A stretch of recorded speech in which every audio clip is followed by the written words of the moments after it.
جس کے بارے میں یوحنا نے گواہی دی کہ وہ دیکھو خدا کا برہ جو جہان کے گناہ اٹھا لیے جاتا ہے. ہاللیلویا.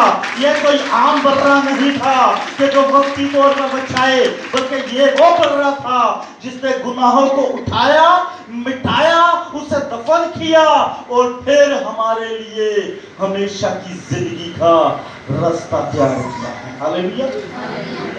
سو فوکس کہاں ہے؟ خون پر. ہمارا دھیان کہاں ہے؟ خون پر. اور یہاں پر اگر ہم مزید تھوڑا سا آگے چل کر اس بات کو پڑھتے ہیں،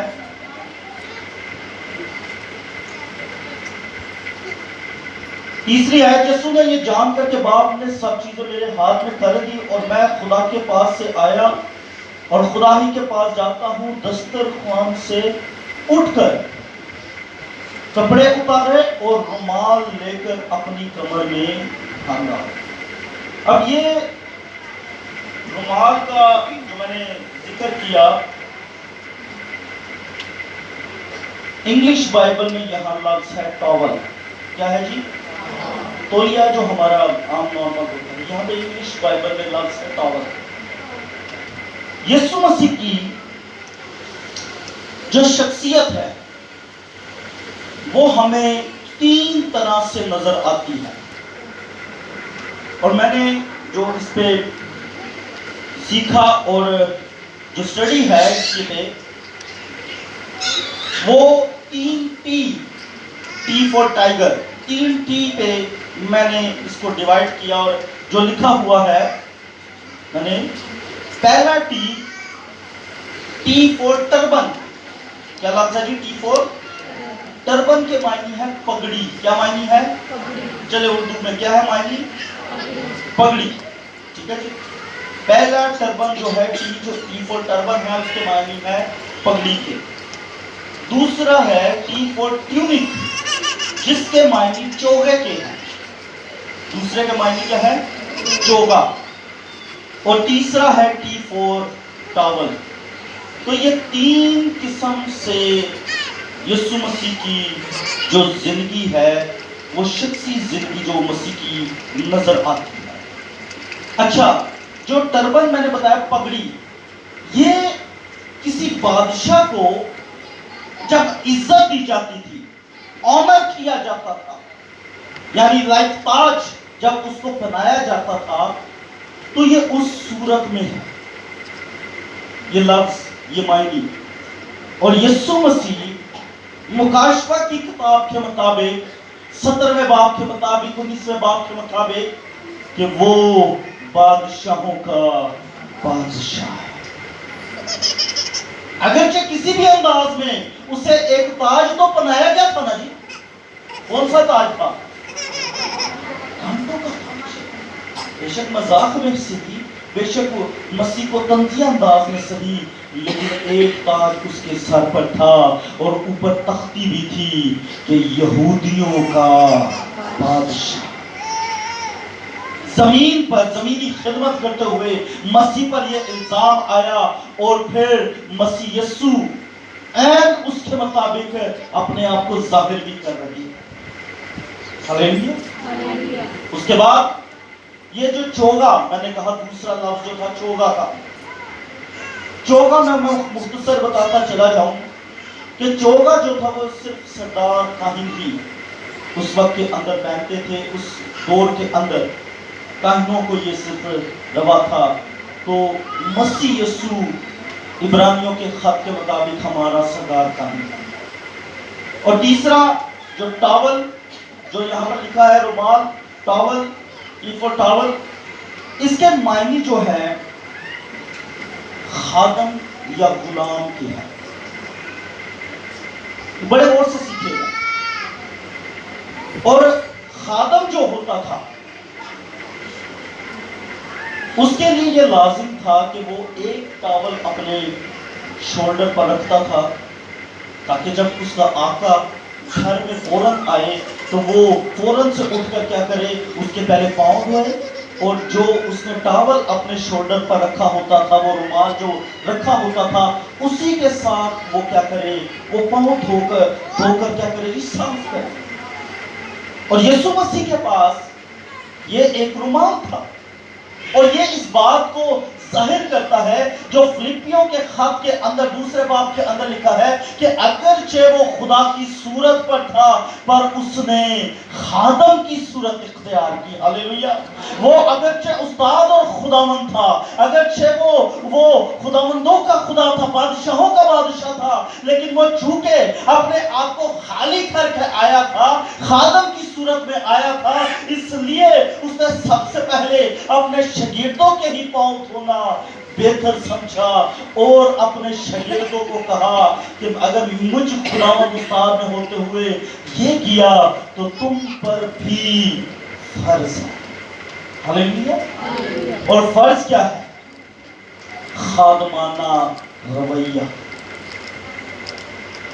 یہ ہر مسیحی کے لیے، ہر ڈسائپل کے لیے، ہر شاگرد کے لیے، ہر جو فرما بردار بیٹا ہے، بیٹی ہے خدا کا، یہ اس کے لیے ضروری ہے کہ وہ اور کچھ نہیں تو اس طرح فرما بردار اور تابع دار ہو جیسا مسیح یسوع تھا. اور اس کے بارے میں لکھا ہے کہ وہ یہاں تک فرما بردار رہا کہ موت اور بلکہ صلیبی موت لے لی. ہاللیلویہ. اس نے ہمارے لیے، آپ کے لیے باپ کی تابع داری کر کے صلیبی موت لے لی. سو ہمارے لیے بھی ایک خادمانہ رویہ، یہ خادم کی صورت اختیار کرنا بہت ضروری ہے. میں نے بڑے دیکھا چرچز میں اور لوگوں میں تو بھی، میں یہ کہوں گا ظاہری طور پر پاؤں دھونے سے بہتر یہی ہے کہ آپ اندر سے پہلے خود دھل کر پھر لوگوں کے لیے شفاعت، پھر ان کے لیے خدا کے حضور دعا کریں کہ ان کی اگر کوئی تاریکی ہے، کوئی ایسی ان کا گناہ ہے تو وہ جاتا ہے. یہ جینوئن چیزیں ہیں جو دنیا میں ہیں. لوگ پاؤں دھوتے ہیں، دھلواتے ہیں، سب کچھ ہے، لیکن اندر کی میل وہی کی وہی ہے. لیکن ضرورت کیا ہے کہ ہم ظاہری چیزوں کو پیچھے چھوڑ کر اپنی اندر کی باطن کی چیزوں پر غور کریں اور اندر سے دھل جائیں. اور وہ کیسے ہے؟ وہ خدا کا کلام دھوتا ہے، وہ برے کا لہو دھوتا ہے، اور وہ روح قدس کی معموری کے پاک غسل سے ہم دھل کر پاک و صاف ہوتے ہیں. ہاللیلویہ. ہاللیلویہ. یہ تین چیزیں ہمیں دھو کر پاک و صاف کرتی ہیں.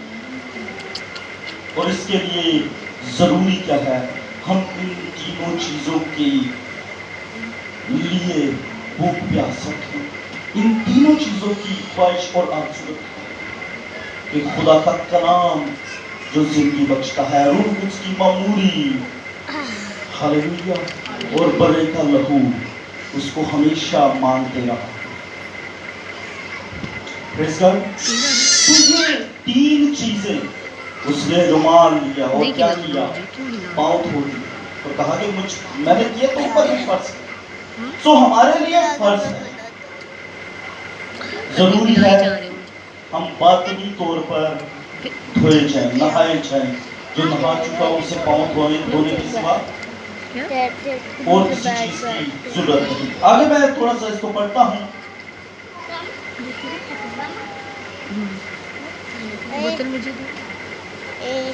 اس کے بعد برتن میں پانی ڈال کر شاگردوں کے پاؤں دھونے اور جو رومال کمر میں بندھا تھا اس سے پوچھنے شروع کیے. پھر وہ شمعون تک آیا، اس نے اس سے کہا اے خداوند کیا تم میرے پاؤں دھوئے گا؟ اچھا شمعون بڑا جذباتی سا شاگرد، جذباتی ہوتے ہیں لوگ، یہ بڑا جذباتی تھا. جب ابھی آج ہی کی رات جب یسوع مسیح کو پکڑنے کے لیے آئے، انہوں نے فوراً تلوار گڈی کے کان میں لا دی. وہاں سپاہی کا اس نے کام اڑا دی، لیکن یسوع مسیح نے کیا کیا؟ فوراً سے دعا کی اور وہ پھر پھوڑ دی. ہاللیلویہ. تو یہ بڑا جذباتی سا تھا. مسیح یسوع نے اپنے شاگردوں سے بات کر رہا تھا تو یہ کہتا ہے کہ میں کبھی تیرا انکار نہیں کروں گا، مجھے جان بھی دینی پڑی۔ یہ ساری مرکز کی انجیل کے اندر یہ باتیں ہیں، 14ویں باب کے اندر۔ تیرے ساتھ مصلوب بھی ہونا پڑا تو ہوگا، لیکن جب وقت آیا تھے مرغ کے بانگ دینے سے پہلے 3 بار انکار۔ پھر جب یسوع مسیح مار کے جی اٹھے اور یہ دوبارہ اپنے کام پر واپس اپنی پرانی زندگی میں مچھلیاں پکڑنے آیا، تو وہاں پر جب مسیح یسوع جھیل کے باہر کھڑے تھے اور یوحنا نے کہا کہ یہ خداوند ہے، تو اتھو ہی پانی جو چھال ماری کے تیڑی لا کے دے باہر، جذباتی سی نا، جوشیلا سی، وقتی طور انکار تو کیا اس نے، لیکن اس کی محبت بہت زیادہ تھی، جوش بہت زیادہ تھا، خداوند کے لیے کچھ کرنے کا جوش رکھتا تھا۔ جب پاؤں دھونے کی باری آئی وہاں پر بھی جذباتی نہیں میرے پاؤں نہیں ہونے، کیا تو بھی نہیں سمجھتا، پھر کہنا اچھا، کہنا پھر ہاتھ بھی تو سر بھی تو آتے، جو شیلا ہو گیا نا۔ لیکن وہ تب تک نہ سمجھا جب تک روح قدس کی معمولی نہ ہوئی، اور جب روح قدس کی معمولی ہوئی تو اس جوش کے ساتھ حکمت اور دلیری کی روح بھی اس کے اندر تھی، اور وہ اس حکمت کے ساتھ اس نے کلام کیا، اور لکھا ہے عید پینتیکوست کے دن 3000 نے پھر توبہ کی۔ ہاللیلویہ ہاللیلویہ، خداوند کے نام کو عزت ہے۔ تو وہ نہیں جانتا تھا کہ مسیح اسے کس چیز کے لیے تیار کر رہا ہے، کیا کام کروانا چاہ رہا ہے، کس کے لیے کہا گیا کہ تو جس طرح میں ہمبل ہوں، جس طرح میں نے استاد ہوتے ہوئے اپنے آپ کو عاجز کیا، اگر تو کرے گا، تو نہیں جانتا، اگر کرے گا تو پھر کیا ہوگا۔ اور یہ وہی پترس تھا، غور سے سنیے گا، کہ جب یہ چلتا تھا تو اس کے سائے میں لوگ بیماروں کو لا کر رکھتے تھے، اور یہ چلتا تھا تو اس کا سایہ بیماروں پر پڑتا تھا، اور جیسے ہی وہاں پر سایہ پڑتا تھا وہ بیمار شفا پا جاتے تھے۔ ہاللیلویہ، یہ خداوند کی قدرت، روح قدس کی معمولی جو اس کے اندر تھی، اس دھوئے جانے کے بعد سو دھویا جانا کتنا ضروری ہے، ہے نا؟ ابھی تو نہیں جانتے نا، جب معمولی ملے گی تب جانیں گے کہ کتنا ضروری ہے۔ بہت سے لوگ اب بھی ڈرتے ہیں اور پیچھے ہونے کی کوشش کرتے ہیں، مسیح کا انکار کر دیتے ہیں، لبوں سے نہ صحیح، اپنے کاموں سے۔ انہیں موٹا نہ دے کٹ نہیں، لیکن اپنے کما نہ پہلے جب مسیح کو پکڑا تو بھاگ کے سارے، ادھر بولے تو کچھ نہیں لیکن بھاگ گئے۔ یہ ایکٹ جو تھا، ان کا کام جو تھا، یہ مسیح کا انکار تھا، کیونکہ اس وقت ان سب نے، یہ مرکز کی انجیل کا حوالہ ہے، وقت کم ہے تو میں آپ کو سناتا، وہاں پہ وہ کہتا ہے کہ وہ سب نے کہا کہ ہم بھی تیرے ساتھ چلیں گے۔ سو اس نے کیا کیا؟ کہا کہ تو اب نہیں جانتا۔ یسوع نے اس سے جواب دیا کہ اگر میں تجھے نہ دوں تو تو میرے ساتھ شریک نہیں۔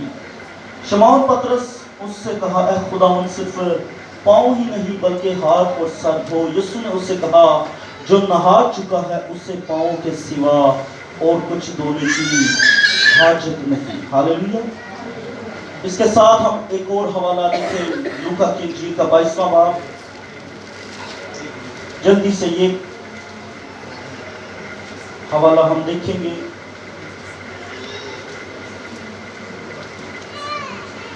اور اس کی 14ویں آیت سے، اور جب وقت ہو گیا تو وہ کھانا کھانے بیٹھا اور رسول اس کے ساتھ بیٹھے، پاؤں دھو لیے، خدمت عاجزانہ رویہ ہو گیا۔ اب کیا ہوا جی؟ کھانے کا وقت ہو گیا، وہ کھانا کھانے بیٹھے اور اس نے ان سے کہا، مجھے بڑی آرزو تھی کہ دکھ سہنے سے پہلے یہ فصح تمہارے ساتھ کھاؤں، کیونکہ میں تم سے کہتا ہوں کہ اسے کبھی نہ کھاؤں گا جب تک وہ خدا کی بادشاہی میں پورا نہ ہو۔ پھر اس نے پیالہ لے کر شکر کیا اور کہا اس کو لے کر آپس میں بانٹ لو، کیونکہ میں تم سے سچ کہتا ہوں کہ انگور کا یہ شیرہ اب سے کبھی نہ پیوں گا جب تک کہ خدا کی بادشاہی نہ آئے۔ غور سے سنیے گا، پرانے عہد کے اندر پرانا عہد خون سے باندھا گیا اور اس کے اندر 4 ٹانگوں والے بکرے ہوتے تھے قربانی کے لیے۔ وہ فسح کا موقع تھا، فسح کے موقع پر برہ قربان کیا جاتا تھا، اس یاد میں کہ خدا نے ان کو مصر کی غلامی سے نکالا، وہ جو ایک طویل غلامی تھی، تقریباً 400 سے بھی زائد سالوں کی، خدا نے وہاں سے نکالا۔ تو وہ اس دور سے وہ پہلی فسح تو انہوں نے کہاں منائی؟ غور سے سنیے گا، یہ آخری باتیں میں کر کے کلوز کر رہا ہوں۔ پہلی فسح تو انہوں نے کہاں منائی جی؟ مصر کے اندر۔ لیکن دوسری فسح انہوں نے بیابان میں منائی، اور اس وقت خون جو تھا، پہلا خون چوکٹوں پر لگایا گیا، دوسرا خون ہیکل میں لے جا کر مذبح پر چھڑکا گیا، دوسری فسح پر۔ پہلی بار تو اوپر لگایا گیا دروازوں کی، دوسری بار کیا ہوا؟ انہوں نے کہاں لگایا؟ پاک مذبح جو عہد کا صندوق تھا وہاں اوپر جا کے مذبح کے اندر۔ اب یہ نیا عہد کا خادم، نئے عہد میں جو نیا ہمارا رہبر، اچھا چرواہا، جو اپنے آپ کو یہاں برے کے طور پر پیش کر رہا ہے اور خدا کے برے کے طور پر سامنے آ رہا ہے، اس نے اس فسح کو پاک عشاء میں بدل دیا۔ وہ فسح جس میں پہلے انہوں نے خون باہر لگایا پھر اوپر پھینکا، لیکن اس نے کیا کیا؟ اس نے اپنا خون نئے عہد کے طور پر دیا، اور اس نے کہا کہ یہ خون لے لو، یہ اندر لگاؤ، اپنے اندر پیو، اس کو لے لو، اپنے اندر اس کو کیا کرو؟ لگا لو۔ یہ باہر اب لگانے والا نہیں ہے، اوپر پھینکنے والا نہیں ہے، یہ اس شیرے کی صورت میں اب اندر لینے والا ہے۔ ہاللیلویہ۔ اب وہ وقت نہیں ہے، یہ وقت بدل گیا ہے۔ نئے عہد کا خادم نئے طریقے سے ہمیں گائیڈ کر رہا ہے، ہمیں اپنے بدن دے رہا ہے اور اپنا لہو دے رہا ہے۔ انہوں نے کھایا فسح اندر بیٹھ کر، فسح تو اندر بیٹھ کر انہوں نے کھائی، برا اندر گھر کے اندر کھایا اور لہو چوکٹوں پر لگایا، لیکن یہ فسح بھی ہم کھا رہے ہیں اور لہو بھی ہم پی رہے ہیں۔ اور انہوں نے سیلیبریشن اس بات کی تھی، غور سے سنیے گا، انہوں نے سیلیبریشن اس بات کی تھی کہ خدا نے ملک مصر میں سے ان کو نکالا۔ ہماری سیلیبریشن اس بات کی ہے، ہماری خوشی اس بات کی ہے کہ خدا نے ہمیں موت، شیطان اور گناہ کی غلامی میں سے نکالا ہے، اور وہ ان کا وقت 400 سال کا تھا، لیکن ہماری مدت 4000 سال کی تھی۔ اگر ان کی خوشی اتنی بڑی ہے تو سوچیں ہماری خوشی کتنی بڑی ہونی چاہیے۔ ہاللیلویہ۔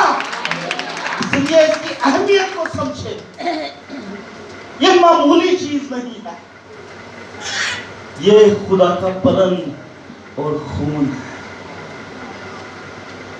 اسے کہا جو کھائے گا وہ مجھ میں اور میں اس میں قائم ہوں گا۔ پاؤں دھونا فرض ہے، عاجز ہونا فرض ہے، لیکن غور سے سنیے، غور سے سنیے، پاک شراکت کے لیے اس نے کہا میری یادگاری کے لیے یہی کیا۔ حکم اس کا ہے، حکم اس کا ہے، ظاہری پاؤں دھونے کا نہیں ہے کہ ہر مہینے یا ہر ہفتے اسی برتن لے کے بیٹھ جائیے تھے